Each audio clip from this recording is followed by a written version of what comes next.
અમારી સમ્રાટ સમાચાર ચેનલ સબસ્ક્રાઇબ કરો, લાઇક કરો, કોમેન્ટ કરો અને જોતા રહો પળે પળના દરેક પ્રકારના સમાચારો।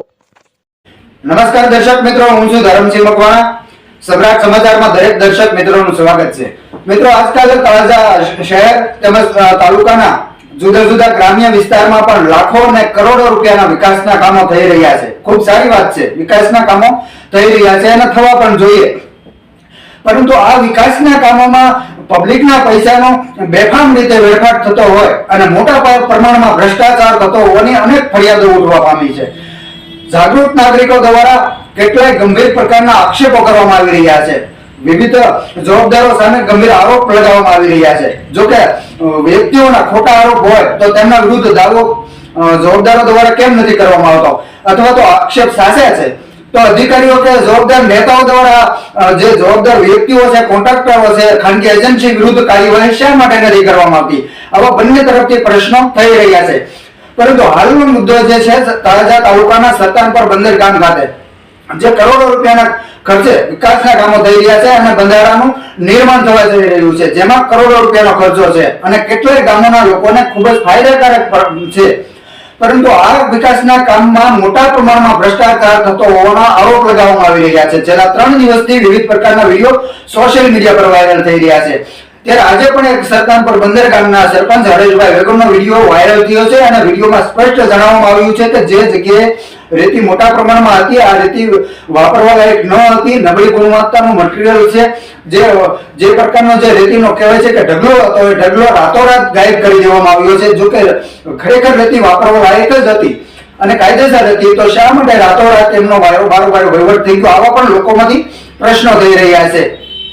પરંતુ આ રેતી જે સમુદ્રમાંથી ઉપાડવામાં આવી હતી કે ક્યાંથી ઉપાડવામાં આવી હતી, જેની કોઈ ખનિજ વિભાગની કે કોઈ પણ અધિકારીની મંજૂરી લેવામાં આવી હતી કે કેમ, આ પણ એક તપાસનો વિષય છે। પરંતુ હાલ સરતાનપર બંદર ગામના સરપંચ હરેશભાઈ વેગડ દ્વારા ભ્રષ્ટાચાર સામે અવાજ ઉઠાવવામાં આવ્યો છે અને તેમના સહકારમાં કેટલાક સરપંચો પણ છે અને કેટલાક જાગૃત આગેવાનો પણ છે। પરંતુ શું જવાબદારો સામે કડક કાર્યવાહી કરવામાં આવશે કે તંત્ર અને જવાબદાર નેતાઓ આ ચૂપચાપ તમાશો જોયા જ કરશે, તે આગામી સમયમાં જોઈ રહ્યો? હાલ તો ગંભીર પ્રકારના આરોપ લગાવવામાં આવી રહ્યા છે અને વિડીયો સોશિયલ મીડિયા પર વાયરલ થઈ રહ્યો છે। તપાસ કરવા માટે આવ્યા હતા કે ભાઈ અહીંયા કેવું રેતી કપસી ને એવું વપરાય, ત્યારે અમે લોકો શું આવ્યા ત્યારે આ જે કપસીનો ઢગલો છે ને એવો અહીંથી લઈ અને અહીંયા સુધી રેતીનો ઢગલો હશે, 350 થી 400 ટન રેતી અહીં હતી।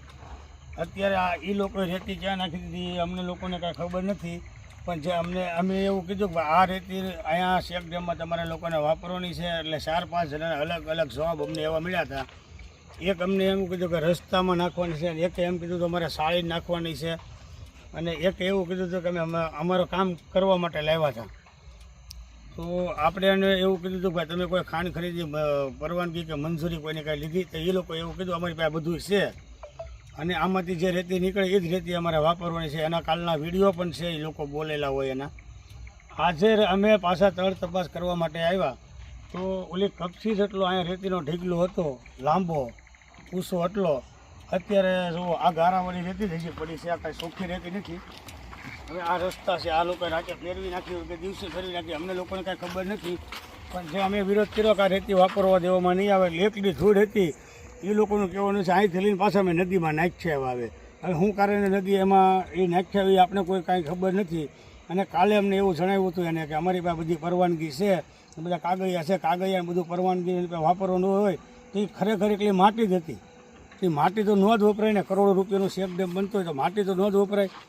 એટલે હવે રાતોરાતમાં એ લોકો જે કાંઈ મિલીભગત કરી હોય અને જેની સૂચનાથી કરી હોય એવી અમે કોઈને કાંઈ ખબર નથી।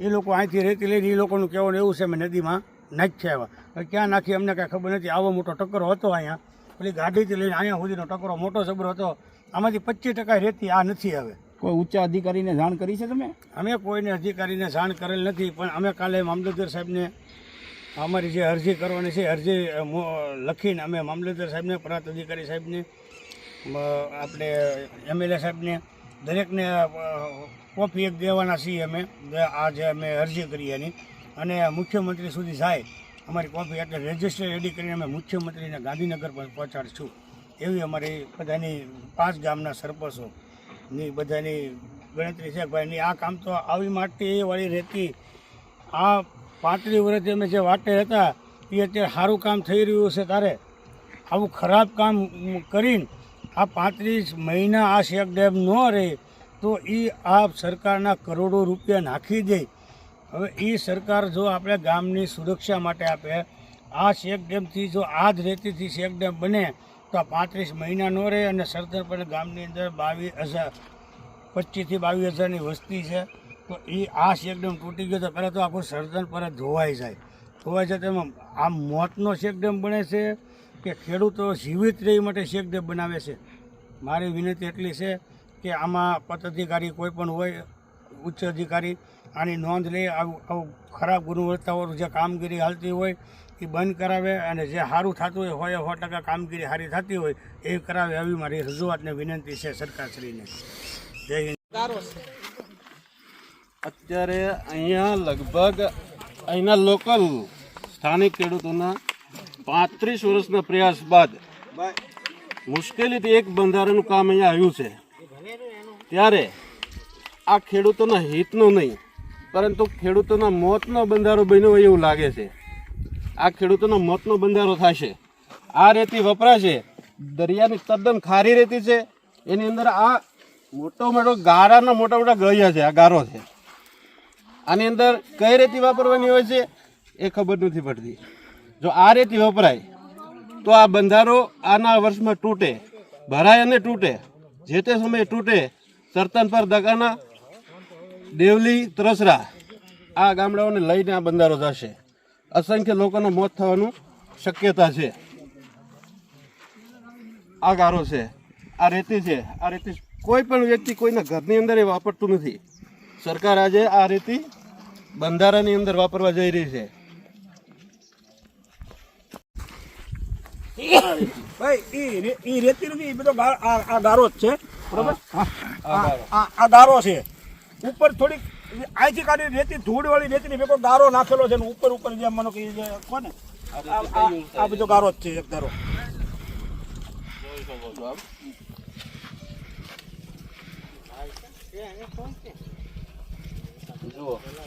આ બધો આ રેતી નથી, આ ગારો છે. ગારો ટોટલ લાડવો બને, રેતીનો લાડવો, આ લાડવો બને, આ લાડવો રેતીનો લાડવો.